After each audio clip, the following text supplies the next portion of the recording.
This video is being created by the request of some of our subscribers and from the comments below, where people have dealt with having a sudden loss, where your loved one has passed away either from something like a heart attack or having a car accident, or they might have had symptoms of a particular disease, and before it was even really evaluated to see how long you might have, your loved one passed away.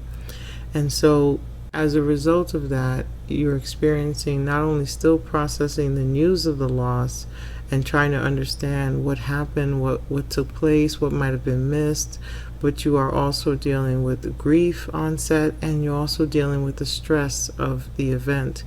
And one of the things that can develop, one of the disorders that can develop as a result of that, is post-traumatic stress disorder, or otherwise known as PTSD. And yes, you can have PTSD related to grief. Post-traumatic stress disorder is a condition that develops out of a traumatic event or a stressful event, and grief falls under that category, especially if the grief is a sudden grief. It's something that you did not expect or had any knowledge of coming, and you haven't had time to even prepare for it, and you've lost your loved one. And so let's look at some of the symptoms of post-traumatic stress disorder. And this is not for the purpose of diagnosing. This is just for you to be aware that if you're dealing with some of this, that it may be a time for you to go get professional help and get evaluated to see if you're suffering from PTSD related to grief, or if there's something else going on that needs attention too. And so let's look at the symptoms and what those symptoms break down to. If someone is suffering from post-traumatic stress disorder, there's going to be some key things that show up for you. And even if you're not suffering from PTSD, you might be having some of these key symptoms and trying to figure out, why do I feel this way? And it has to do with the sudden loss, and trying to process all of those emotions and thoughts, and trying to sort it out to figure out how to begin to manage everything that's coming at you at once in your sleep and when you're awake, and trying to do life, but also understand the impact of the loss that you just had. So there are some key symptoms related to post-traumatic stress disorder.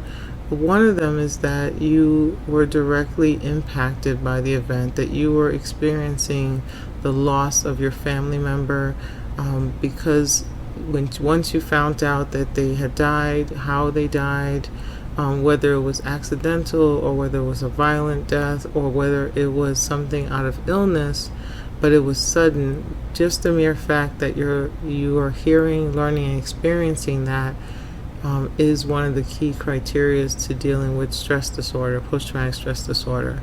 And then what you'll find is that oftentimes you're experiencing some type of repeated exposure to the event, in that as you're trying to process the loss, you're remembering what took place, you're remembering the first time you heard the news, you're remembering how the doctor told you, your loved one had passed, or what the phone call was like, or you keep experiencing that first time of learning about the loss and the death, but you're experiencing it each time in your thoughts and your memories as if it was the first time, and the pain is being felt like it was the first time you were being told about it, and it's painful, and it's traumatizing, and it stops you in your tracks each time those intrusive thoughts occur. Sometimes people will have those thoughts in the form of dreams, and those dreams are causing them stress. The dreams are more like nightmares, where you're remembering if you were there during the accident or during the time, or if you had to be the one to wake your loved one and they didn't wake up. You're remembering the circumstances of the loss, and it's causing you to have nightmares or distressing dreams.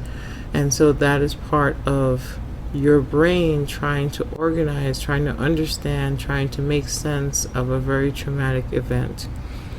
You may find that you're having flashbacks, right? That you're remembering what it was like when you heard the event, the news, and those flashbacks are your brain's way of trying to again sort through, organize, and make sense. And some of the flashbacks that you're having is that you'll find yourself reenacting everything that took place during the loss.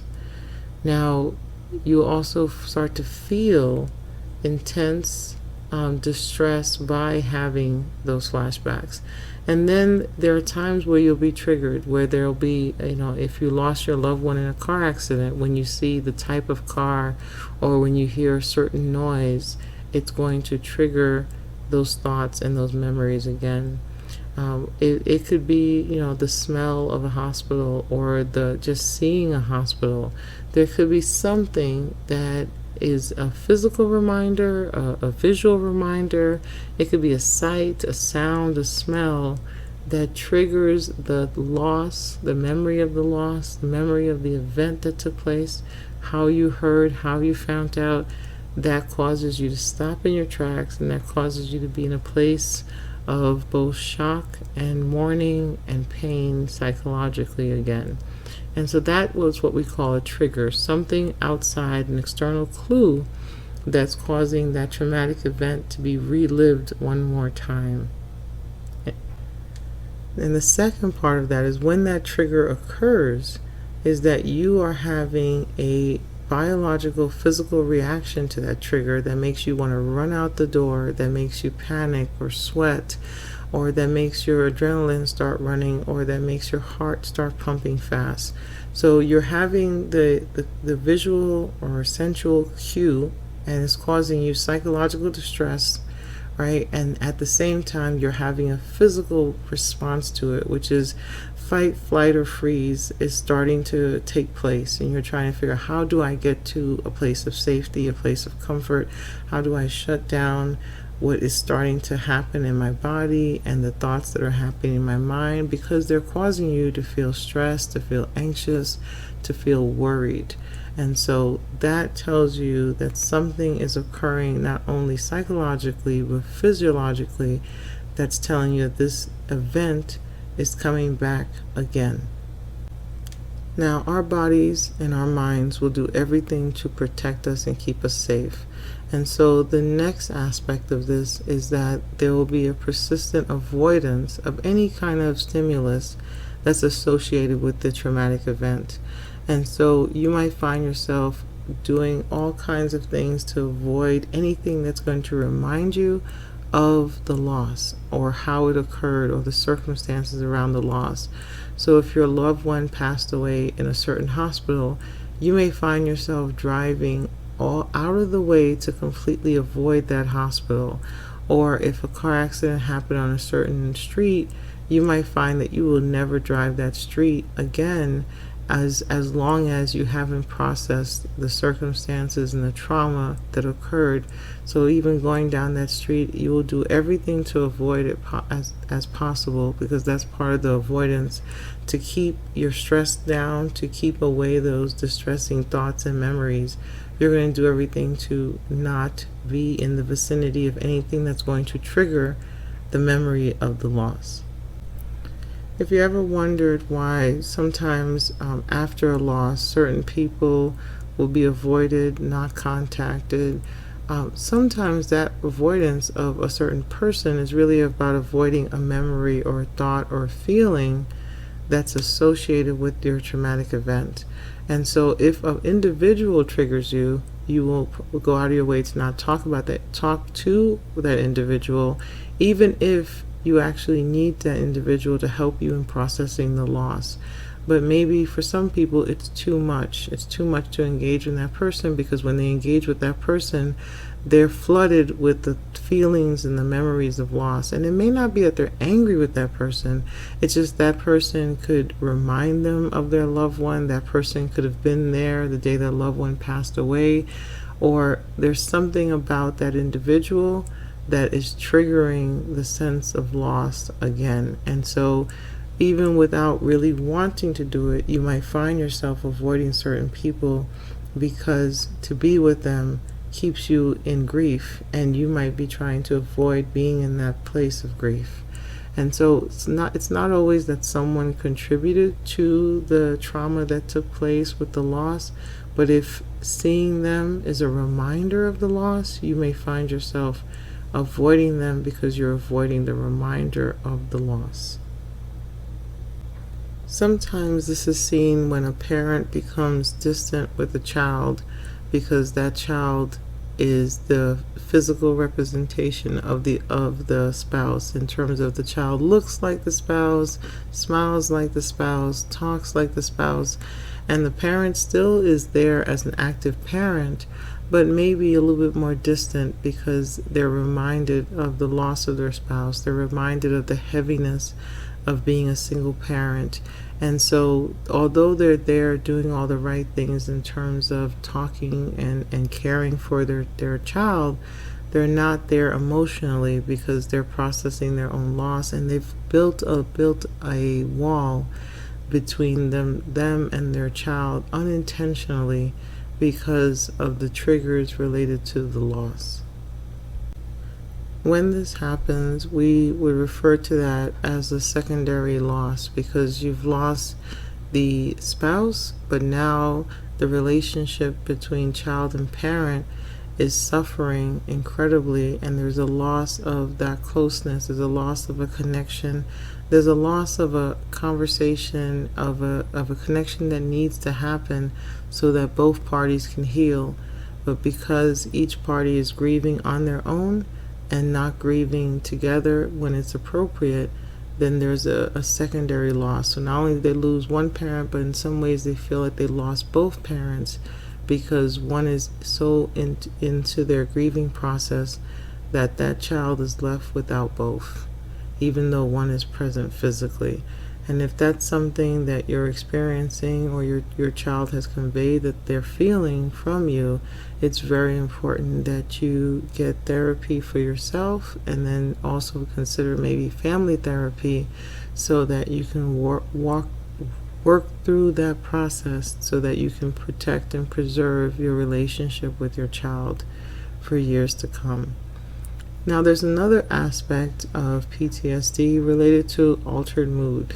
And so when this happens, that means that either your mood is altered, but also your memory is affected by the loss, by the trauma that's taken place. And so you might find that you're trying to remember certain parts of the event, but it just doesn't come back to you. And you find that you're doing everything you can, but there's a missing piece of the puzzle that you're trying to get to, but you're having a hard time remembering it. And sometimes our mind does that to protect us from something that we're not ready to fully emotionally process. And so the inability to remember certain aspects of your traumatic event usually tells you that there's some part of it that requires that you be in therapy to help process, because it's so traumatic that your mind has locked it away to help protect you from the onslaught of all of that information. You might find too that you're having a persistent just bad feelings about yourself, where you're thinking, I did something wrong, I failed, I should have done this, I could have done that, what if I didn't, what if I would have said more for them to go see the doctor, or what if I was the one driving the car that day, or what if I stayed home from work that day, this would have never have happened, what if I called sooner. So this is when you start distrusting yourself and asking questions about, should I have done this, should I have done that, and you start thinking, I'm not good, I'm not helpful, I'm not the spouse I'm supposed to be, or the parent that I'm supposed to be, because I wasn't there. And so those kind of persistent and exaggerated negative beliefs about yourself, about others, this idea that that there's none of us are safe in the world, it's an exaggerated belief about the world or yourself, has to do with controlling your mood and your thoughts related to that traumatic event, because it's now made an impression on you, and you're now trying to process, what does this mean for me or about me, and what does this mean for my sense of safety, my sense of peace, my sense of connection to the world around me. One of the other things that you might be experiencing is what we call a persistent distorted cognition about the cause of the event or the consequences of the event. And again, it goes back to those negative thoughts where you now are blaming yourself. Well, if I would have done this, this would have never happened. You're basically taking blame and fault for what took place, even though it's not reasonable or rational for you to do so. Taking responsibility for someone else having a heart attack or getting into a car accident, or for someone else having a terminal illness would not seem reasonable to anyone to take that, but because of grief, because of trauma, and you're trying to make sense of what happened, one of the things that you might find yourself defaulting to is, I can't make sense of it, so therefore it's my fault, right? And then that negative emotional state stays for days on, and it's persistent and it's constant. And then attached to those negative beliefs are negative feelings of shame, of guilt, of fear, of doubt, of just rage, right? Those negative emotions tied to those negative beliefs, and then being consistent could be leading you to to be in that post-traumatic stress disorder realm. Other things that you want to look out for is just that feeling of detachment, disconnected, feeling like you're a stranger in a room full of people that know you and care about you and love you, but you just can't seem to feel connected and attached to them. You might find that, the only emotion that you feel most often are emotions that you don't want to feel, and having a difficulty just finding joy or finding contentment or finding peace. Finding those positive emotions is difficult, is usually part of the symptom. And then looking at, are you finding yourself just irritable and just, snapping at people and having outbursts? That is not typical to you. That's not you. You find yourself acting out of character and even against some of your own values. Maybe you're doing things that would be deemed reckless, and maybe you find that you're just always guarded, that you're always expecting the shoe to drop, that you find yourself dreading, that you're on guard, looking and cautious about, is something going to happen? Could this happen again? Is this going to happen tomorrow? Is this going to happen today? Are you in danger of losing another loved one? Those are the kind of thoughts and feelings that you might have when you're becoming hypervigilant, and this expectation of something bad happening is usually associated with that. And then look at, when you're trying to work, are you having problems concentrating? When you're trying to get something done, are you finding that you're missing things, forgetting things, getting lost in your ordinary day? And this is not just a one-time event, but it's happening more often, and it's happening not related to maybe you just had a bad night of not sleeping, or maybe you had a night where you had too much to drink. And if you are finding that you're drinking more or using substances at all, or using substances more, or using your prescription medication not in the way that it was intended, those are signs that it's time to get help. It's time that this trauma of loss and grief has gotten to a point where your life is starting to get out of control, and it's time to get help to process that so you can get your life back in balance, and you can get help with the stress, with the trauma, so that you can grieve in a way that the symptoms will start to dissipate and you'll start to be able to recover and rebuild your life. So consistent problem sleeping, and if all of these symptoms that I have mentioned are lasting more than a month, then those are things that you definitely want to note down, to record, and then take into a counseling session with a therapist. And so I hope that this was helpful in understanding that with sudden loss, the feelings that you're having, the inability to concentrate, inability to make it make sense, could be leading to having post-traumatic stress disorder. And if you want to know for sure, this is just an introduction into what some of the symptoms look like.